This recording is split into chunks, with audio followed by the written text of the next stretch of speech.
344.15 বর্গ কিলোমিটার আয়তনের সাতক্ষীরার প্রাচীন জনপদ তালা উপজেলা, যার উত্তরে যশোরের কেশবপুর ও সাতক্ষীরার কলারোয়া উপজেলা, পূর্বে খুলনার ডুমুরিয়া ও পাইকগাছা উপজেলা, দক্ষিণে রয়েছে সাতক্ষীরার আশাশুনি উপজেলা ও পশ্চিমে সাতক্ষীরা সদর উপজেলা।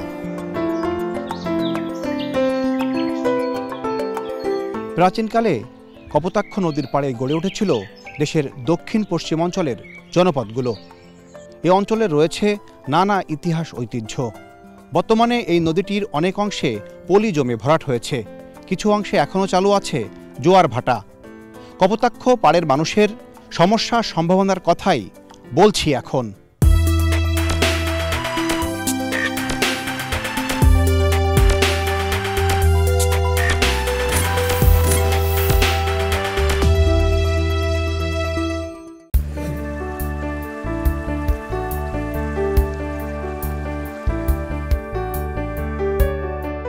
কপোতাক্ষ নদ বাংলাদেশের দক্ষিণ পশ্চিম অঞ্চলের খুলনা বিভাগের অন্যতম বড় নদ।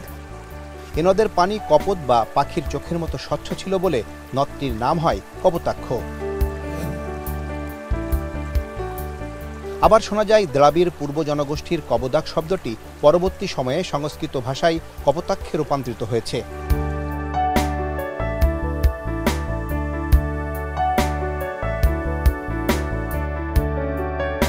ব্রিটিশ আমলে এ নদটির দৈর্ঘ্য ছিল প্রায় 260 কিলোমিটার। এক সময়ের প্রমত্তা কপোতাক্ষ নদটি 750 মিটার পর্যন্ত প্রশস্ত ছিল, কিন্তু দখল, দূষণ আর ভরাটের কবলে পড়ে বর্তমানে কপোতাক্ষ নদটির দৈর্ঘ্য দাঁড়িয়েছে প্রায় 180 কিলোমিটারে। এক সময় এই নদটি ব্রিটিশ বণিকদের জন্য নীলকুঠি স্থাপনের একটি গুরুত্বপূর্ণ কেন্দ্র ছিল, যা থেকে তারা প্রচুর সম্পদ লুটে নিত।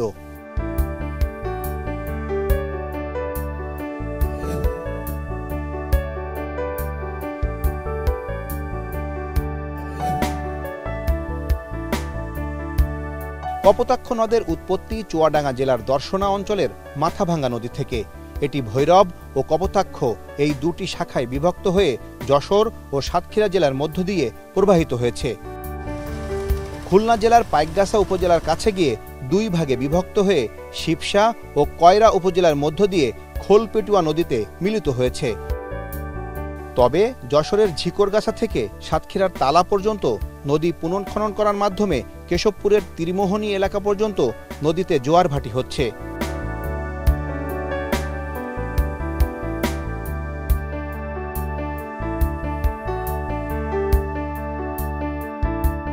বাংলা ভাষার সনেট ও অমিতাক্ষর ছন্দের প্রবর্তক মহাকবি মাইকেল মধুসূদন দত্ত। এ কবির জন্মের কারণেই সাগরদাড়ি গ্রাম ও কপোতাক্ষ নদ জগৎ বিখ্যাত। কালের প্রবাহে কপোতাক্ষ নদের যৌবন বিলীন হলেও মাইকেলের সতত হে নদ তুমি পড়ো মোর মনে কবিতার কপোতাক্ষ নদ যুগে যুগে বয়ে চলেছে।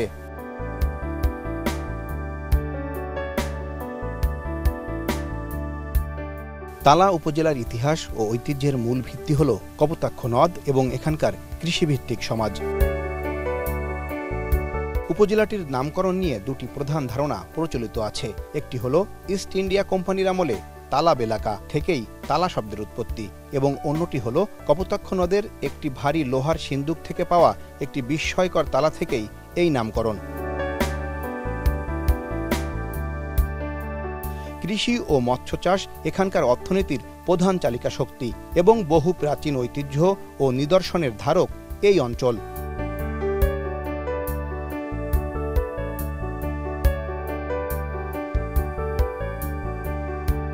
কপোতাক্ষ নদ, এই নদ দিয়ে তখন স্টিমার এবং লঞ্চে করে মানুষ ব্যবসায়িক কাজে ব্যবহার করত। সেই নদী মাঝখানে একদম মারা যাওয়ার পরে একবার খনন করা হয়েছিল, কিন্তু সেইভাবে নব্যতা ফিরে পায়নি নদী, যার কারণে এখানকার ব্যবসায়ীরা আগের যে কম খরচে নদীপথে মাল আনা নেওয়া করত, নদীপথে মাল আনতে না পারার কারণে তাদের খরচের ভাগটা 1000 গুণ বেড়ে গেছে। এই ঐতিহ্যটা নষ্ট হয়ে যাচ্ছে শুধু নদীপথে মাল আনা নেওয়া না করতে পারার কারণে। তখন যে ঘাট ছিল সবসময় সেখানে প্রচুর লিভার কাজ করত, সেই কর্মসংস্থানগুলো পুরো নষ্ট হয়ে গেছে নদী নাব্যতার কারণে।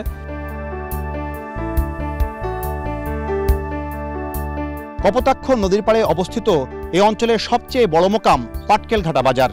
একসময় এই পাটকেল ঘাটা বাজারের নদীর ঘাটে শত শত নৌযান ভিড়ত নানা পণ্য নিয়ে। তবে কপোতাক্ষ নদীতে নাব্য সংকটের কারণে এখন আর নৌযান ভিড়তে পারে না এই ঘাটে, যার প্রভাব পড়েছে এখানকার ব্যবসা বাণিজ্যে।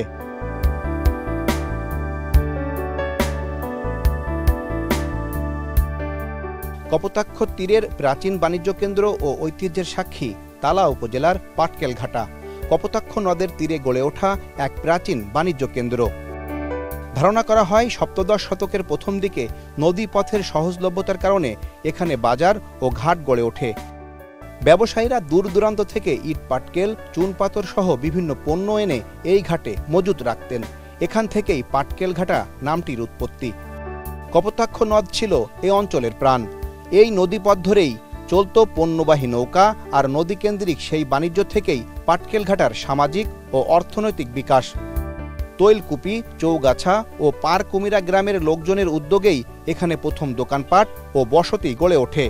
ঐতিহাসিকভাবে পাটকেল ঘাটা গুরুত্বপূর্ণ রাজনৈতিক ও সাংস্কৃতিক কেন্দ্র হিসেবেও পরিচিত। স্বাধীনতা পূর্ব ও পরবর্তী সময়ে এখানকার ঐতিহাসিক ফুটবল মাঠে ভাষণ দিয়েছেন দেশের শীর্ষ রাষ্ট্রনায়কেরা। এ অঞ্চল থেকেই উঠে এসেছেন বহু শিক্ষাবিদ ও বিশিষ্ট ব্যক্তি।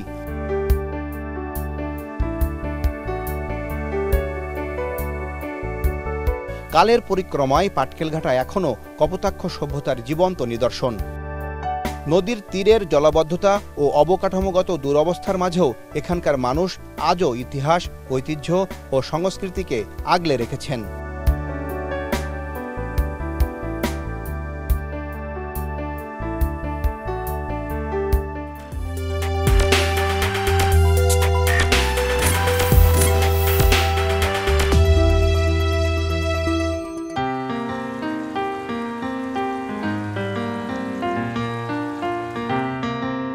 খুলনার পাইকগাছা উপজেলার কপিলমুনি অঞ্চলকে কপোতাক্ষ সভ্যতার প্রাচীনতম নিদর্শনগুলোর একটি বলে মনে করেন ইতিহাসবিদরা। একসময় এখানে হিন্দু, বৌদ্ধ ও মুসলিম তিন ধর্মেরই সমৃদ্ধ সংস্কৃতি বিকাশ লাভ করেছিল। জনশ্রুতি রয়েছে হিন্দু মুনি কপিলের নামানুসারে এই অঞ্চলের নাম হয়েছে কপিলমুনি।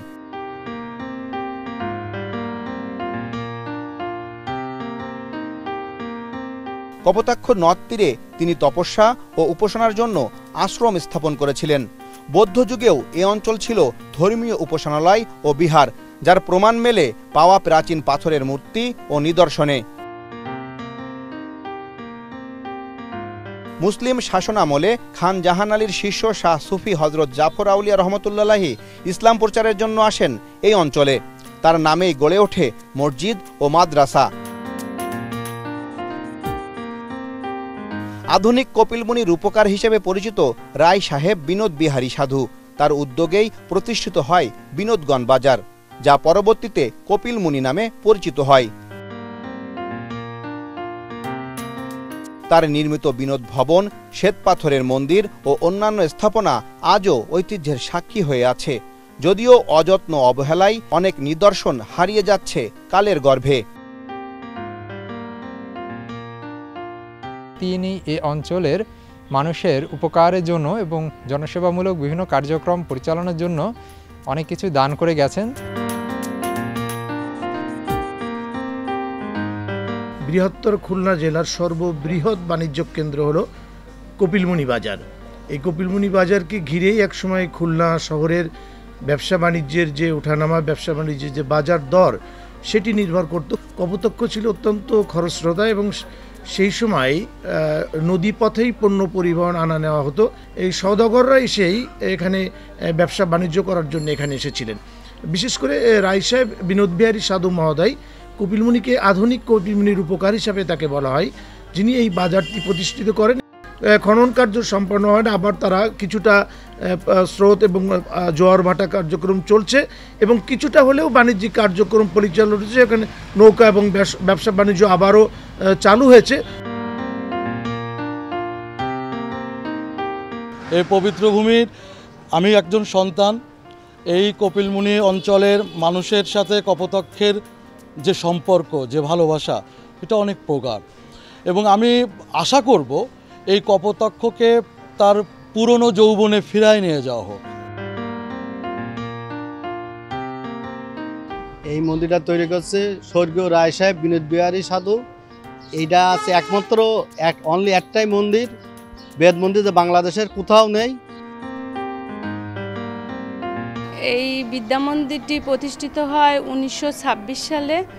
প্রতিষ্ঠাতা স্বর্গীয় রায় সাহেব বিনোদ বিহারী সাধু এবং 1927 সালে 10 জুলাই এই মন্দিরটির দ্বার উদ্ঘাটিত হয়। এই কপিলমুনিটি একটি তীর্থস্থান বলা চলে। এখানে আমাদের অনেক মন্দির, মসজিদ, তারপরে অনেক উপাসনালয় আছে।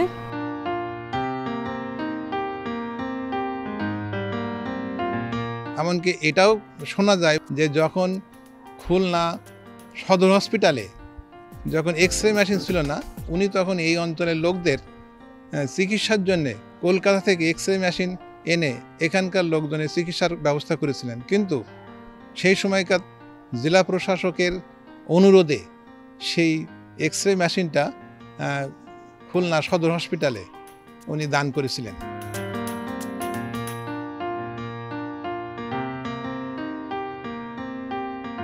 আমাদের পূর্বপুরুষের যে হিসাবটা, সেই হিসাবে আমরা পাই যে 1000 বছর আগেই উনি এখানে অবস্থিত হন। এইখানে এসে ধর্ম প্রচারের জন্যই কপিলমুনিতে আসেন এবং ধর্ম প্রচার করেন, করে বিভিন্ন মানুষের হিদায়ত করত। বিভিন্ন জেলার থেকে আসে। আমরা বলি যে আপনি কী জন্যে আসলেন, তখন বলল যে আমরা আসি, আমাদের এই মানত করেছিলাম, আল্লাহ পাক সেরে দিয়েছে, তাই আমরা দিতে আইছি।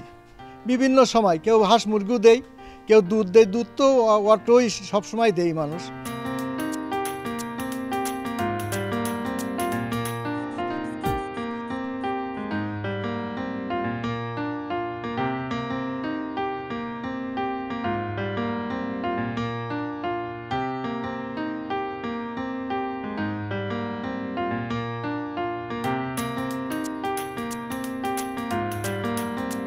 কপোতাক্ষ নদপাড়ের মালো সম্প্রদায়ের জেলেরা আজ আর নদীতে মাছ পান না।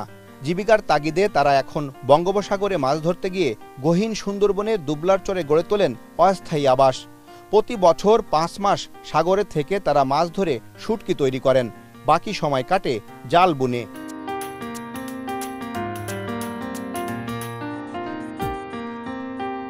পাইকগাছার বিভিন্ন জেলেপল্লী থেকে প্রায় 2.5 শতাধিক ট্রলার ও নৌকায় 2000 জেলে এ মৌসুমে সুন্দরবনে গেছেন। কিন্তু জীবনের ঝুঁকি, প্রাকৃতিক দুর্যোগ, জ্বালানি সংকট ও ঋণের বোঝা তাদের ঘাড়ে চেপে বসেছে। তফসিলি ব্যাংকের সহায়তা না পেয়ে তারা বাধ্য হয়ে চড়া সুদে মহাজনের কাছ থেকে টাকা ধার নিচ্ছেন। জেলেদের অভিযোগ, সরকার রাজস্ব পায় তাদের পরিশ্রমের ঘামে, কিন্তু তারা কোনো স্থায়ী সহযোগিতা পান না। কপোতাক্ষ পাড়ের এই জেলে সমাজ আজও জীবিকার জন্য লড়ছে সমুদ্রের ঢেউ আর সুদের ফাঁদে বন্দি থেকে। ফ্যামিলি ফেলাইতে আমরা সুন্দরবনে সাগরের উদ্দেশ্যে যাই মাছ ধরতে। বর্তমানে জলদস্যু রয়েছে অনেকগুলোই, এতে মহাজনেরও ক্ষতি, আমাকেও ক্ষতি। এই প্রতিটা সাবারে 8 থেকে 10 লক্ষ টাকা খরচ আছে। এই টাকাটা মনে করেন সব লাভের পরে আমাদের আনতে হয়। বেশিরভাগ লোক আজকাল 70% 80% মতো লসের পর থাকে। যারা জলদস্যুর খপ্পরে পড়বে সে করে একেবারে তাদের জীবনটা একবার শেষ।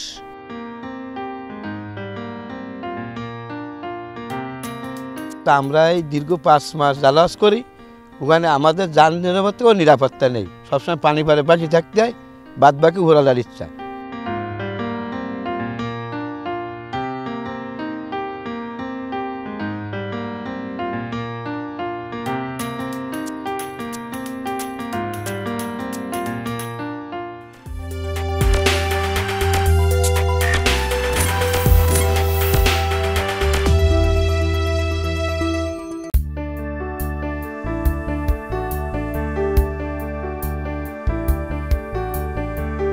খুলনা জেলার পাইকগাছা উপজেলার ঐতিহ্যবাহী রাড়ৌলি গ্রাম, যার পাশ দিয়ে বয়ে গেছে কপোতাক্ষ নদ।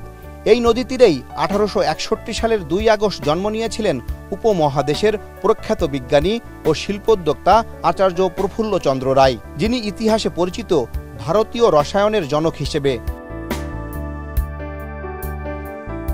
সাদাসিধে জীবনযাপন, দেশপ্রেম আর বিজ্ঞানের প্রতি অগাধ নিষ্ঠা তাকে করেছে অনন্য। ব্রিটিশ শাসনের সময়ে তিনি ভারতীয় রসায়ন চর্চাকে বিশ্বমানের গবেষণায় রূপ দেন। 1895 সালে তার আবিষ্কৃত মার্কিউরাস নাইট্রাইট বিশ্বজুড়ে সাড়া ফেলে।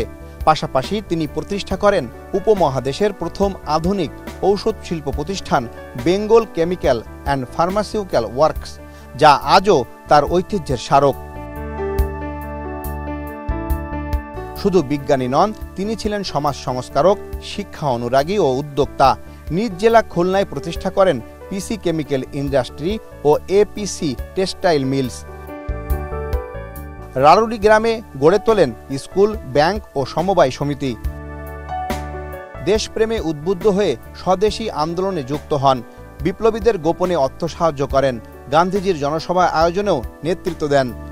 কপোতাক্ষ নদের শান্ত প্রবাহের মতোই তার জীবনও ছিল অনাড়ম্বর, কিন্তু প্রবাহ ছিল গভীর ও বিস্তৃত।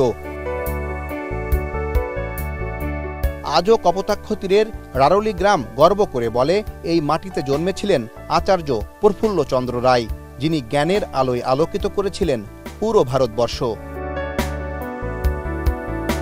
তিনি জ্ঞানের আলো ছড়ানোর জন্য বিভিন্ন জায়গায় বিভিন্ন শিক্ষা প্রতিষ্ঠান নির্মাণ করেছেন। এই রারুলি রায় শব্দ থেকে রারুলি গ্রামের উৎপত্তি। আচার্য প্রফুল্লচন্দ্র রায়ের স্বপ্ন ছিল এই অঞ্চলকে নিয়ে। বিজ্ঞানী সাইফিসিআই প্রতিষ্ঠানে তৈরি করেন শিক্ষার মান উন্নয়নের জন্য, বিশেষ করে নারী শিক্ষার মান উন্নয়নের জন্য। আমরা চাই এই প্রতিষ্ঠানটি অবিলম্বে সরকার বাহাদুর তার সুদৃষ্টি প্রসারিত করে জাতীয়করণের লক্ষ্যে কাজ করুক।